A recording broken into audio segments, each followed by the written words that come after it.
여러분, 이번에 용인 플랫폼 시티 계획이 변경되면서 아파트 용지 있죠? 공동주택 용지도 변경이 있었습니다. 제가 지난 영상에서 주상복합 용지의 변경되는 것을 말씀드렸었는데요. 그에 이어서 오늘은 공동주택들, 주상복합이 아닌 그냥 일반 아파트 용지들이 어떻게 바뀌는지 설명을 드리겠습니다. 자, 여러분들 주상복합 말고도 일반 아파트 분양 노리고 계신 분들도 많으실 거고요. 궁금하신 분들도 많으실 텐데 어떻게 바뀌는지 말씀을 드려보도록 할게요. 주상복합이 아닌 그냥 일반 아파트 용지, 우리가 여기 도면에 보면 노란색으로 표시되어 있는 곳이 아파트 용지인데요. 여기에 세대수 변경이 있었습니다. 자, 여기는 지금 용인 플랫폼 시티의 북쪽, 녹십자 부지 아래쪽, 그리고 현대 홈타운 인근에 있는 공동주택 아파트 용지인데요. 여기에 A1, 그쵸? 그리고 S1, B3, B1 용지가 이렇게 위치하고 있습니다. 자, A1 용지, 여기죠. 여기는 분양하는 용지예요. 자, 60제곱미터 이하로만 이루어져 있어요. 자, 60제곱미터 이하라고 하면 우리가 흔히 59제곱미터, 우리가 흔히 24평형이라고 불리는 그런 평수입니다. 24평 혹은 21평 이 정도로 만들어지는 단지겠죠. 자, 변경 전에는 1498세대로 계획되어 있었는데 변경 후에 1345세대로 153세대가 줄어들었습니다. 자, 그리고 바로 옆에 B3 용지가 있죠. B3 용지 역시 분양하는 용지였는데요. 자, 분양에는 변경이 없고요. 자, 60에서 85제곱미터 이하로 이루어져 있었습니다. 변경 전 세대수는 804세대였는데 변경 후에 654세대로 150세대가 줄어들었어요. 이 두 용지에서만 약 300세대 정도가 줄어들었습니다. 자, 그리고 S1 용지 여기 있죠. 녹십자 바로 아래. 여기 S1 용지는 통합 임대 용지입니다. 여기에는 60제곱미터 이하, 21평, 24평 이런 것들이 변경 전에는 434세대, 그리고 60에서 85제곱미터, 27평, 34평 이런 것들 434세대로 계획이 되었었는데 변경 후에 60제곱미터 이하, 그러니까 소형평수라고 우리가 흔히 이야기하죠. 소형평수가 977세대로 434세대에 비해 크게 늘었습니다. 543세대나 늘어났고요. 자, 반면 60에서 85제곱미터 약간 중형평수라고 할 수 있는 이 평수들이 기존 434세대에서 59세대로 375세대 줄어들면서 굉장히 많이 줄어들었습니다. 즉, 이 S1 용지는 소형 평수를 늘리고 큰 평수를 줄였다. 이렇게 보시면 될 것 같아요. 자, 현대 홈타운 남쪽에 B1 용지가 있죠. B1 용지는 분양을 하는 용지인데요. 60에서 85제곱미터 이하로 이루어져 있고 변경 전에는 369세대, 그리고 변경 후에는 392세대로 23세대가 늘어났습니다. 여러분 여기 보시면 아시겠지만 A1 용지와 B3 용지의 세대수가 약 300세대 정도 줄어들었다고 말씀을 드렸죠. 왜 그렇게 줄어들었을까요? 일단 제 추측이지만 여기 이제 분홍색으로 표시된 용지 있죠. 종교 용지인데요. 여기가 존치하기로 결정된 우리제일교회 용지입니다. 여기가 원래는 이 공동주택 용지였어요. 기존에 지금 이렇게 변경되기 전에는요. 그렇기 때문에 이게 존치하기로 되면서 A1 부지와 B3의 부지가 조금 작아졌다. 이렇게 좀 추측을 해봅니다. B3 용지는 확실히 작아진 것이 맞겠고요. A1 용지도 약간 B3 용지 옆으로 밀려나면서 약간 바뀌지 않았나 그렇게 추측을 해봅니다. 그래서 A1 부지에서 153세대, B3 용지에서 150세대가 줄어들었다. 이렇게 말씀을 드릴게요. 다음은 용인 플랫폼 시티의 가운데쯤이죠. 여기에는 B2 용지라는 공동주택 용지 하나만 있습니다. 자, 그 위에 성호 샤인힐즈 아파트가 있고요. 그 옆에 이편한 세상, 대림 이편한 세상 1차, 2차 아파트가 위치하고 있습니다. 그 사이에 B2 용지가 위치하고 있는데요. B2 용지는 분양단지로 60에서 85제곱미터 이하로 구성되어 있고 변경전은 259세대, 변경 후에 274세대로 15세대가 늘어났습니다. 자, 여기는 이 공동주택 용지 중에 GTX-A 용인역에 가장 가까이 있는 공동주택 용지예요. 아까 처음에 보여드린 그 용지들은 좀 위쪽에 있죠. 이 위쪽에. 자, 그렇기 때문에 좀 여기랑은 좀 멀고요. 산막골에 분양하는 공동주택 용지들도 여기 아래에 위치하고 있기 때문에 GTX-A 용인역과 가장 가까운 것은 이 B2 용지. 제가 예전에 영상에서도 말씀드렸는데 주상복합을 제외한 이런 공동주택 용지 중에 가장 GTX-A 용인역과 가까운 단지는 이 B2 용지다. 이것을 분양받으면 여기가 제일 좋겠다. 소형 단지라서 좀 그렇지만 어쨌든 위치적으로는 가장 괜찮겠다. 이런 말씀을 드린 적이 있습니다. 이번엔 산막골 쪽 공동주택이에요. 자, 이렇게 산막골 쪽에 공동주택 부지가 3개 위치하고 있고요. GTX-A 용인역이 이쯤 위치하고 있습니다. 자, A2 용지가 있고요. A2 용지는 통합 임대 단지입니다. 60제곱미터 이하, 24평 이하로 이루어져 있고요. 변경 전에는 814세대였으나 변경 후에 694세대로 120세대가 줄어들었습니다. 자, 임대 단지가 세대수가 줄었고요.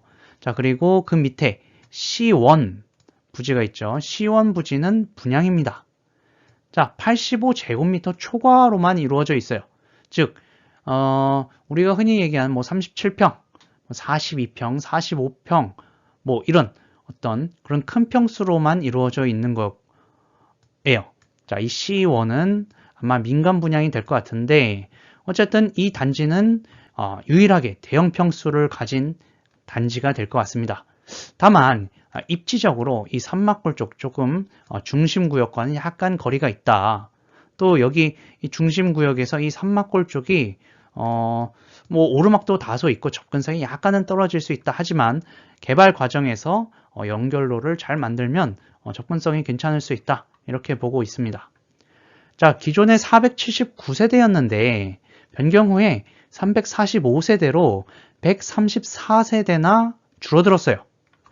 자, 뒤에도 말씀드리겠지만 땅이 조금 줄어들었습니다. 자, 그래서 이 플랫폼 시티에서 유일한 대형 평수 분양하는 C1 부지가 세대수가 줄었다라고 말씀드릴게요. 자, 그 옆에 있는 B4 부지가 있습니다. 자, 여기도 분양하는 단지인데 60에서 85제곱미터로 이루어져 있고요. 기존에 301세대에서 319세대로 18세대가 증가했습니다. 자, 플랫폼 시티에서 공동주택 부지는 이 정도로 이루어져 있어요. 총 합치면 변경 전의 세대수는 5,392세대, 변경 후의 세대수는 5,059세대로 단순하게 증감을 보면 333세대가 줄어들었습니다. 즉, 우리가 봤을 때 통합임대 A2 용지와 그리고 S1 부지를 보면 A2 용지는 120세대가 줄어들었죠. 120세대가 줄어들었으나 그렇죠? S1 통합임대는 합치면 또 늘어난 모습을 볼 수가 있습니다. 그래서 임대는 글쎄요, 두 개 합치면은 어느 정도 비슷하다고 볼 수 있는데 나머지 분양단지들에서 좀 마이너스가 있습니다. 제가 분양단지만 합쳐봤는데요. 분양단지의 증감만 합치니까 381세대가 줄어들었고요. 통합임대는 48세대가 늘어났습니다. 그 이유는 S1 여기에 작은 평수형을 굉장히 많이 늘리고 중형 평수를 줄인 것에서 기인한다. 이렇게 볼 수가 있겠습니다. 즉 우리가 공동주택, 아파트의 청약을 많이 노리고 있는데 분양세대가 381세대에 줄어들면서 어떤 청약 경쟁률이 더 높아졌다. 이렇게 우리가 판단할 수가 있습니다. 자, 기존의 통합임대단지가 이제 814세대, 694세대, 그리고 여기 S1 부지가 또 한 1000세대 넘는, 한 5000세대 중에 한 1600, 1700세대 정도가 임대예요. 자, 그 나머지만이 분양인데, 자, 그렇다면 그 중에 381세대가 줄어든 것은 대략적으로 계산하면 한 10% 정도 이 분양 물량이 줄어들었다 라고 우리가 볼 수가 있을 것 같습니다. 그만큼 청약 경쟁률이 더 세질 것을 우리가 예상할 수 있겠죠. 정리를 좀 해보겠습니다. 첫 번째로 임대단지의 중형평수가 대폭 축소되었습니다. 임대단지 중에도 중형평수에 사시고 싶은 분들이 분명 계실 텐데요. 이 S1 통합임대의 세대수가 434세대에서 59세대로 중형평수가 무려 375세대 줄어들면서 중형평수 임대에 살고 싶은 분들의 어떤 그런 니즈가, 수요가 좀 충족되지 않게 되었다. 이렇게 볼 수 있겠고요. 반면에 소형평수, 임대인데 한 24평, 21평 이런 데 사시고 싶으신 분들, 그런 분들은 세대수가 크게 늘어나면서 어떤 기회가 더 생겼다라고 볼 수가 있을 것 같습니다. 분양 세대수가 전체적으로 381세대, 그렇죠? 분양 세대만 합쳤을 때 381세대가 감소하면서 청약 경쟁률이 상승할 것이고요. 5059세대, 그렇죠? 그리고 임대 세대수가 694, 그리고 이게 한 1040쯤 될까요? 1050쯤 될까요? 거기에다가 이제 한 1700, 1800이라고 보면, 자, 한 3200, 그 정도 세대가 분양이라고 볼 수 있는데, 그 중에 381세대, 기존이랑 비하면 약간 이율은 다를 수 있죠. 대략 10% 정도가 줄었다고 볼 수 있어요. 그만큼 경쟁률은 높아지겠다라고 아까 말씀을 드렸고요.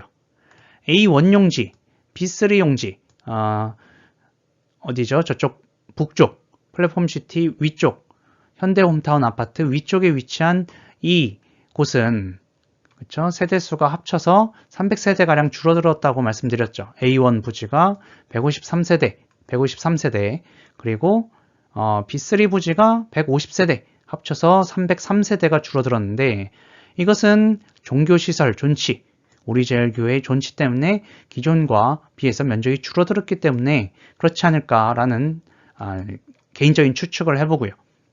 A2 용지, C1 용지, 산막골 쪽에 있는 이 용지, 여기도 세대수가 줄어들었어요. A2 용지 통합임대인데 120세대가 줄어들었고요. C1 용지도 134세대 합쳐서 254세대가 줄어들었어요. 자, 여기 역시 주유소, 광교 서일 주유소인가요? 거기가 존치하게 되면서 면적이 줄어든 것 같아요. 그리고 그 옆에 일부 단독주택 용지가,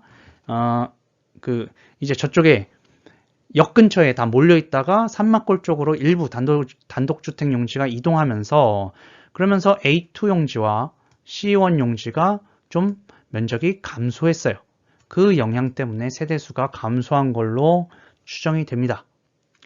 여러분 변경된 이 계획 잘 보시고 청약 노리시는 분들 어떤 참고가 되셨으면 좋겠습니다. 이상 영상 마치겠습니다. 감사합니다.